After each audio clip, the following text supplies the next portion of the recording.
कर्नाटक में कांग्रेस के जो दोनों गुट हैं उनके बीच में सह और मात का खेल जारी है। और कांग्रेस के जो दोनों गुट हैं यानी कि एक गुट मुख्यमंत्री सिद्धारमैया का है, दूसरा गुट डी के शिव कुमार का है जो कि कर्नाटक के उप मुख्यमंत्री हैं। एक दूसरों को कुर्सी से हटाने की कोशिश कर रहे हैं, यानी कि डी के शिव कुमार पूरी कोशिश कर रहे हैं कि किसी भी तरह से सिद्धारमैया को मुख्यमंत्री की कुर्सी से हटाया जाए। इसके लिए जो भी दाव पेच चलना चाहिए वो चल रहे हैं, लेकिन वो कितने कामयाब होते हैं ये तो आने वाले समय में ही पता पड़ेगा। अब बात करते हैं कांग्रेस आलाकमान की। तो कांग्रेस आलाकमान ऐसा लगता है कि बिल्कुल कर्नाटक की तरफ से निश्चिंत बैठा है।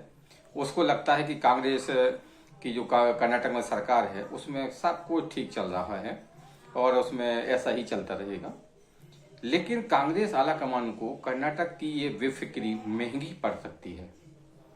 ये महंगी कैसे पड़ेगी इस वीडियो में हम पूरी डिटेल से आपको बताएंगे कि आखिरकार कांग्रेस की जो सरकार है कर्नाटक में उसमें चल क्या रहा है। लेकिन आपसे निवेदन है कि आप चैनल को सब्सक्राइब कर बेल आइकन प्रेस करें, वीडियो को लाइक एवं शेयर करें। आप वीडियो तो देख लेते हैं लेकिन चैनल को सब्सक्राइब नहीं करते हैं। अगर आप चैनल को सब्सक्राइब करते हैं तो हम लोगों की थोड़ी सी मदद हो जाती है और मनोबल बढ़ता है। हम आपके लिए ऐसे ही अच्छी वीडियो लाएंगे जिससे आपकी देश की राजनीति में क्या चल रहा है और कांग्रेस पार्टी में क्या चल रहा है, भाजपा में क्या चल रहा है या अन्य जो मुख्य विपक्षी पार्टियां हैं या सत्तारूढ़ पार्टियां हैं उनमें क्या चल रहा है, इसकी पूरी डिटेल से और पूरी आपकी समीक्षा आपको बताते हैं। न्यूज़ तो आपको हर चैनल पर सुनने को मिल जाती है। कोई भी घटनाक्रम होता है तो आपको पता पड़ जाता है कि आज यहाँ ये घटना का ये कोई एक्सीडेंट हुआ या कोई वारदात हुई, ये सब पता पड़ जाता है।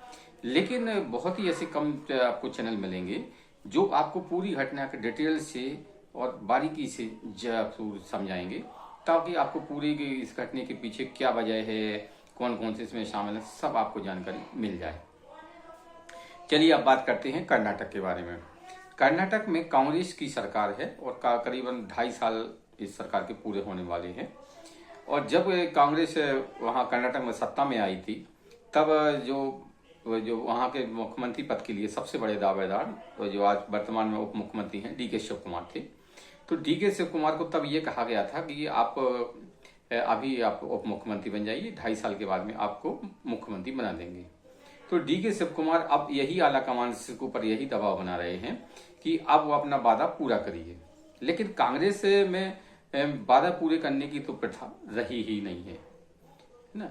तो आपको पता होगा कि जैसे आपने देखा होगा कि कांग्रेस की राजस्थान सरकार में जब तक गहलोत सरकार राजस्थान में चलती रही तो अशोक गहलोत और जो राजेश पायलट के बेटे हैं है ना, उनके बीच में यही सब चलता रहा और एक दूसरे को सहमत करते रहे। वो उनको हटाने की कोशिश करते रहे और ये गहलोत अपनी कुर्सी बचाने की कोशिश करते रहे हैं। अंत में क्या हुआ, विधानसभा चुनाव में कांग्रेस को करारी हार का सामना करना पड़ा।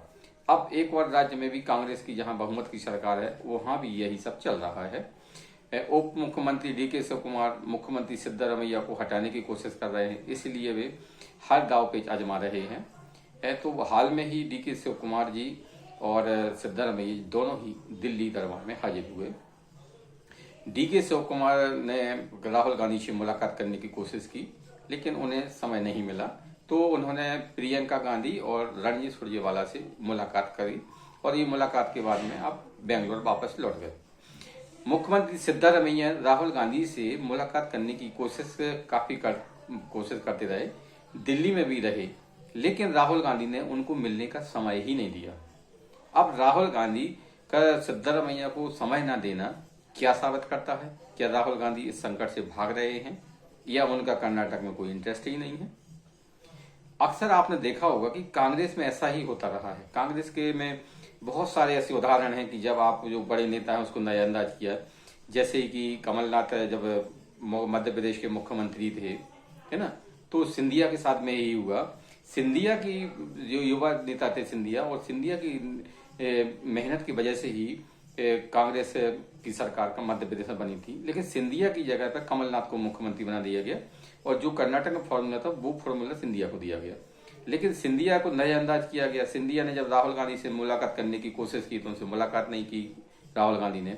नतीजा यह क्या हो, सिंधिया बागी हो गए, बगावत करके वे भाजपा में आ गए। उन्होंने कांग्रेस की वो कमला सरकार उस समय गिरा दी थी है ना। अब कर्नाटक में भी यही खबरें आ रही हैं कि डीके शिव कुमार और भाजपा के बीच में कुछ चल रहा है ना। ऐसी भी खबरें हैं, हालांकि इन खबरें का भी कोई प्रमाण नहीं है, लेकिन जो सोशल मीडिया पर और मीडिया में चल रहा है उससे यही है कि भाजपा डीके शिव कुमार के जाकर डीके शिव कुमार कांग्रेस से अलग होते हैं, नई पार्टी बनाते हैं तो उसको समर्थन दे सकते हैं, यानी कि वो को समर्थन देकर उनको मुख्यमंत्री बना सकते हैं, है ना। तो कांग्रेस में अब सब ठीक ठाक नहीं चल रहा है, लेकिन कांग्रेस वाला कमान निश्चिंत बैठा है। अब क्यों बैठा है वो तो बेजाने कि भाई उन्हें से गए। कांग्रेस अगर सोचती है, अगर ये मतलब राहुल गांधी सोचते हैं कि हम इसी तरह से इस संकट को नजरअंदाज करते रहेंगे और सिद्धारमैया मुख्यमंत्री बने रहेंगे, तो हो सकता है कि सिद्धारमैया मुख्यमंत्री बने भी रहें और डीके शिव कुमार हो सकता है बगावत करके भाजपा के साथ साठगांठ करके मुख्यमंत्री बन भी जाए। और ये भी हो सकता है सिद्धारमैया इसी तरह से खेत तान करके कुर्सी 5 साल तक कुर्सी पर बैठे रहें, लेकिन उसके बाद में जब चुनाव होगा तो हो सकता है कि कर्नाटक में भी राजस्थान जैसा हाल हो कांग्रेस का, है ना। कांग्रेस को अगर किसी राज्य में बहुमत मिल भी जाता है तो कांग्रेस के में जो गुटबाजी है वो गुट आपस में ही लड़ने लगते हैं। अब तेलंगाना में भी यही चल रहा है। तेलंगाना के मुख्यमंत्री रेवंत रेड्डी हैं, तो रेवंत रेड्डी के खिलाफ कांग्रेस का एक जो दूसरा गुट है वो उनके खिलाफ उनके पीछे पड़ा हुआ है, क्योंकि आपको सभी जानते हैं कि जो तेलंगाना के इस समय मुख्यमंत्री हैं रेवंत रेड्डी, वो पहले मतलब जो ये आरएसएस का जो विद्यार्थी परिषद है, अखिल भारतीय विद्यार्थी परिषद है, उसमें रहे हैं। उनका बैकग्राउंड आरएसएस वाला वो ये रहा है। बाद में वो भाजपा छोड़कर कांग्रेस में आ गए और मुख्यमंत्री बन गए। तो उनके इसी बैकग्राउंड को लेकर जो कांग्रेस का जो एक गुट है वो उनके ऊपर इसी उसको पर हावी रहता है और उनको यही सिद्ध करना रहता है कि ये तो भाजपा का आदमी है, आरएसएस का आदमी है। तो वहां भी सरकार ठीक ठाक नहीं चल रही है। कर्नाटक में भी सरकार ठीक ठाक नहीं चल रही, यानी कि जहां पर कांग्रेस की स्पष्ट बहुमत वाली सरकारें हैं उन सरकारों में भी उठापटक चल रही है। लेकिन कांग्रेस आला कमान को तो कुछ समझ में ही नहीं आता या दिखता भी नहीं या फिर देखना भी नहीं चाहती, है ना। तो कर्नाटक का संकट इस समय गहराता जा रहा है। डीके शिव कुमार बेंगलोर पहुंच गए हैं और बेंगलोर में वो अपने जो समर्थक विधायक उनको गोलबंद करने में जुटे हुए हैं। सिद्धारमैया जी की राहुल गांधी से मुलाकात नहीं हुई, हालांकि सिद्धारमैया ने अपनी खुद ये कबूल कर लिया कि राहुल गांधी ने समय नहीं दिया। जब उनको एहसास हुआ कि वो सच बोल गए तो उन्होंने लीपापोती करना शुरू की। अरे भाई हम तो राहुल गांधी से मिलने थोड़ी आए थे, हम तो रक्षा मंत्री राजनाथ सिंह से मिलने दिल्ली आए थे और बैंगलोर में एक एयर शो के बारे में उनसे बात करने आए थे। खैर ये तो सिद्धारमैया ने गांधी, लेकिन सिद्धारमैया अंदर ही अंदर इस बात से बेहद खपा होंगे कि राहुल गांधी ने उनको मिलने का समय नहीं दिया। अब राहुल गांधी ने सिद्धारमैया को मिलने का समय क्यों नहीं दिया ये तो वो जाने। लेकिन अगर हम देखें तो कर्नाटक सरकार रही है कांग्रेस की, पहले भी रही है, उनके साथ में कांग्रेस गांधी परिवार का रवैया यही रहा है। राजीव गांधी ने जो थंबनेल में आप देख रहे हैं, थंबनेल में जो लगा है, राजीव गांधी ने एयरपोर्ट से ही वो सरकार उस समय बर्खास्त कर दी थी, है ना। तो मतलब कन्नड़ भाषियों के लिए कांग्रेस का रवैया, दोहरा रवैया ऐसा ही रहा है। अब क्यों रहा है ये पता नहीं। अब आपको बता दें कि एक मजेदार मामला ये है कि एयरपोर्ट से जब राजीव गांधी देश के मुख्यमंत्री थे तो उन्होंने कर्नाटक के सीएम थे उस समय, जो तत्कालीन सीएम थे विमान वीरेंद्र पाटिल की सरकार को एयरपोर्ट से ही बर्खास्त कर दिया था। बाद में क्या हुआ, कांग्रेस की गुटबाजी हुई और कांग्रेस का धीरे धीरे कर्नाटक में पतन होता गया।